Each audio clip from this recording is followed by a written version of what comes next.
to us. It's because, as we have discussed in our group, a student must have several characteristics and characteristics to be able to effectively balance their academic and social life. One is knock knock. Who's there? Prioritize. Prioritize who? Tell me that you need me, then you go and cut me down. Away. Tell me that you're sorry, then you think I turn around and say, hey, it's not too late to prioritize. Prioritize. With prioritization, the student must be able to determine which of his choices, which of the tasks he or she wants to do first, do second, do third, like that. Second, don't be too hard on yourself and don't be too cheesy. So if we say hard, we think of rock, isn't it? So I'm singing a song about rocks. Di mo lang dahil sa'yo ako'y di rin makatulog buhat ng iyong lukohin. Kung ako'y muling iibig, sana'y maging katulad mo na may pusong bato. So, the explanation behind this. Sometimes, we are definitely our own worst enemy. There are things with forgiving others we can forgive in ourselves. We also seem to hold ourselves up to a much higher standard and forget that our abilities are not really at par with what we expect from ourselves. It is important to remember that we are human and that we make mistakes. We should not be too cheesy so that ourselves will find time to enjoy and have a social life and not just focus on academics. Knock knock. Who's there? Timetable. Timetable who? It's time. Turn the tables. Timetables.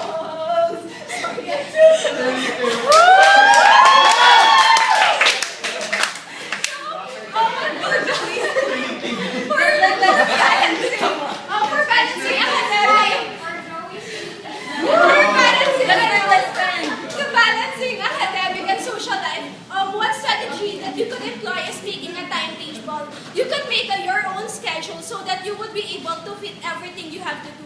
And this schedule or timetable should be placed or should be done where you could usually see it. Example, when you wake up, so you always see it at the side of your bed or alarm clock in your phone to signal that you should do this and that.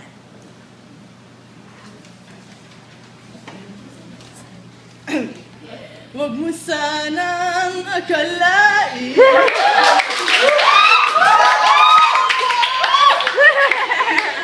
So, give trust to a higher being. Sometimes you just need someone to talk to or wish upon. Then, it may help to reflect from time to time, but it is up to you who you talk to or worship. It may be a person, it may be an object, or it may be a divine.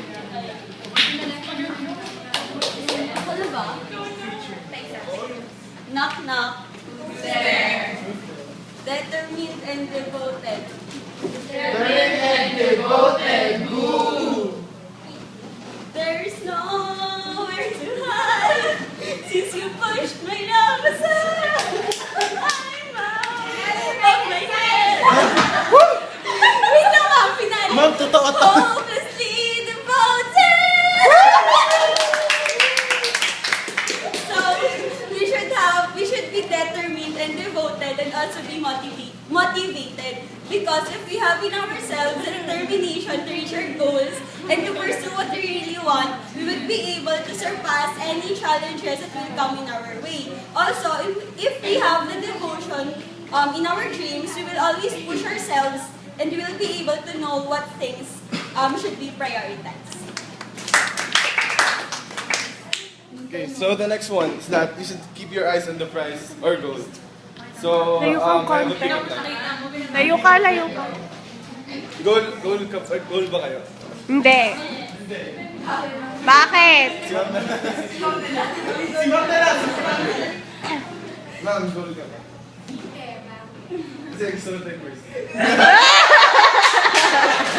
Ay, nako!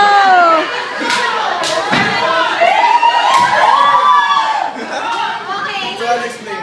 The presentation In order to accomplish something, more than having a goal, you should focus on it. Some students tend to get too attached to their respective orgs, to the point where they're already compromised their academic matters. This is especially true as there are some students who are usually in their third years that are being asked on whether they would want to continue being active in their orgs or graduating on time. And some actually choose the former. So there is nothing wrong in joining orgs, but one must remember that the main purpose of a student being in school or a university is to learn and to finish his or her degree. Ay, nakasmile. Paano ba yan? You can always count on me. That's what friends are for. In bad times, I'll be on your side forevermore. That's what friends are for. So as social beings, it is natural for us to surround ourselves with people who will be helping us in order for us to survive in our daily lives. So it is not only surrounding ourselves with people, but choosing friends wisely, choosing who will be befriending with, or in order for us to get through the OT life. Since we know that OT has full of ups and downs, the OT curriculum, then we should be able to find a friend that could play a dual role of having to motivate you in order to study for exams, for lab reports or whatever. And the other one is to keep you safe, to keep you human. Since we all know that being an OT student requires us to have a heavy load of academics, and that's the role that your friends should have, a dual role of keeping you sane and keeping you motivated to study.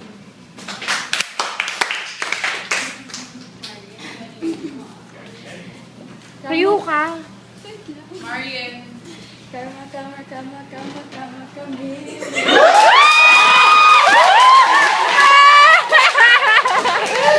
my God! Isa pa! Isa pa! Ay, Ay,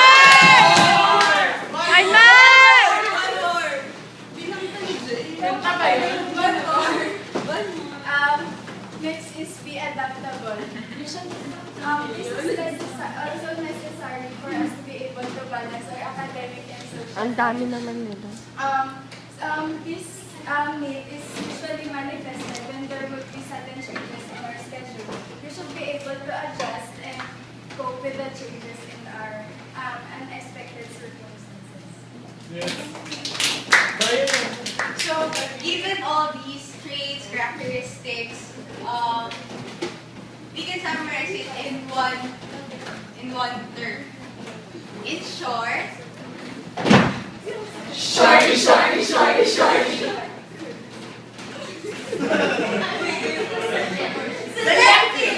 Optimization with compensation. Nice one, OT. Selective optimization and compensation is a theory of occupational development.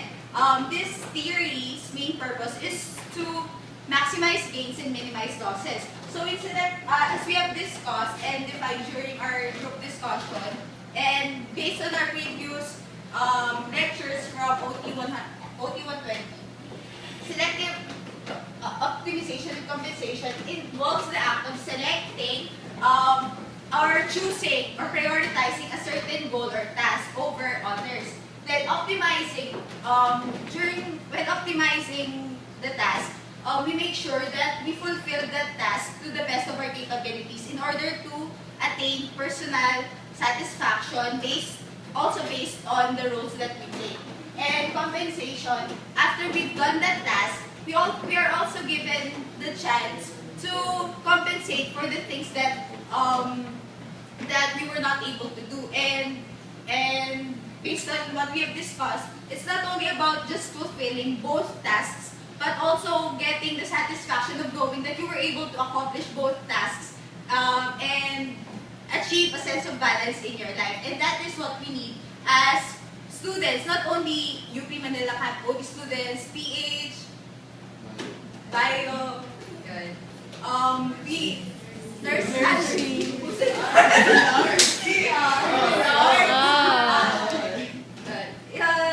Yeah. So it's a general, it can be applied as long as this theory can be applied to anyone who wishes to achieve balance, a sense of balance in their lives. So in conclusion, That's the way it should be! Ay, hindi ko na picturean.